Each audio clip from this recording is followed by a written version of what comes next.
Teachers work more overtime than workers in any other profession. On average, teachers work 13 hours of unpaid overtime every week. In 2015, over 40% of teachers in Australia said that they worked more than 50 hours a week. I get paid for 25 hours a week. I spend about an hour preparing a lesson, and I teach 15 lessons a week. Now the good news though is that I teach a couple of the same lines or same classes, so that reduces my time burden. And the other thing though is that I use my resources for 3 or 4 years before I redo them.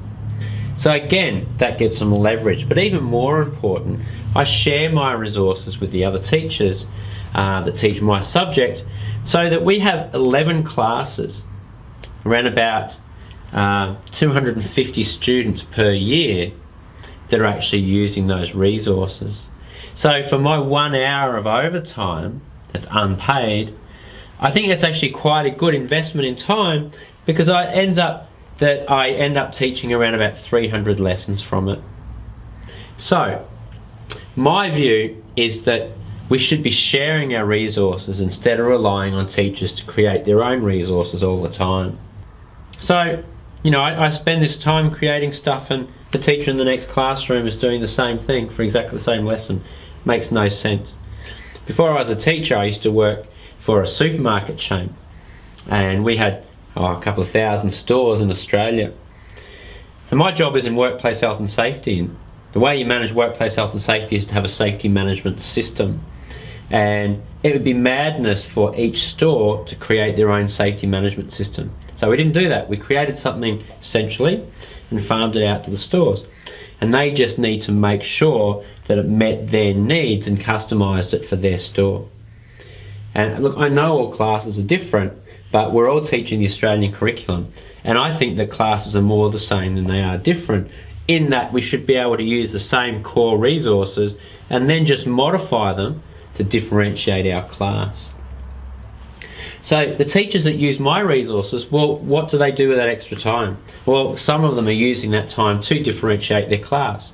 Some of them are using it to create resources for other subjects that they share. Some of them are using that time to spend with their family and on their leisure, which is obviously super important. So I want to give you at least 5 good reasons why I think it's important for teachers to share their flipped learning curricular resources instead of creating everything themselves. So curating instead of creating. Alright, so number 1 is about time. That's the one I've already told you about. Time. It takes time to create, and it makes sense to be efficient with our use of time. The next one is about innovation. There's a very good model called adaptive expertise, and it's been described as being a gold standard for education. On the x-axis here, we've got efficiency, and on this axis here, we've got innovation. At the top here, we've got adaptive expertise, and we have got I guess a corridor or a journey towards adaptive expertise. So it's a combination of efficiency and innovation, such that for a teacher to be innovative, they need to have efficiency.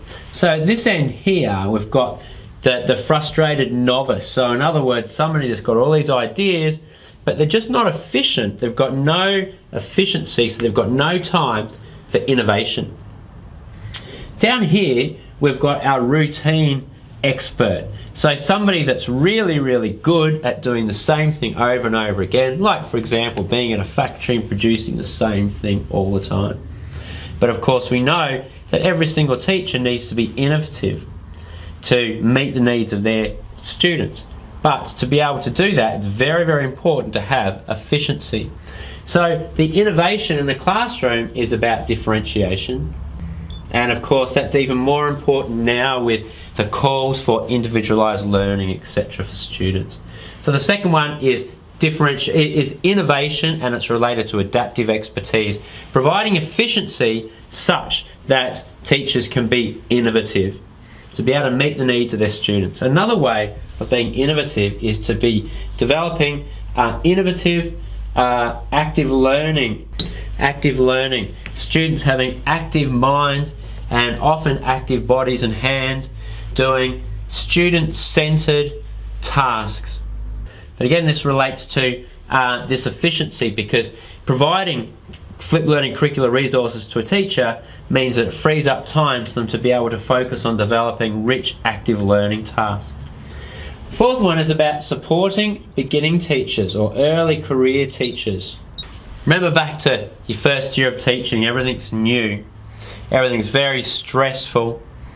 Beginning teachers spend a lot of time just learning the content and putting their resources together, such that when they're in the classroom they often reduce their cognitive load by doing what is familiar with them. Thinking about the apprenticeship of observation, spending 12 or more years at school and university observing a teacher standing out the front and lecturing. So in the stressful first few years of school, it's very easy for the teacher to revert back to that familiar standing at the front lecturing. So I propose that if we provide teachers with flipped learning curricular resources, it improves their efficiency such that they're able to try active student-centered learning tasks in their classroom. And so finally, I think that we can use this same argument to get more experienced teachers to try implementing flipped learning or active student-centered learning in their classroom as well, because it's a low-stakes way of trialling something.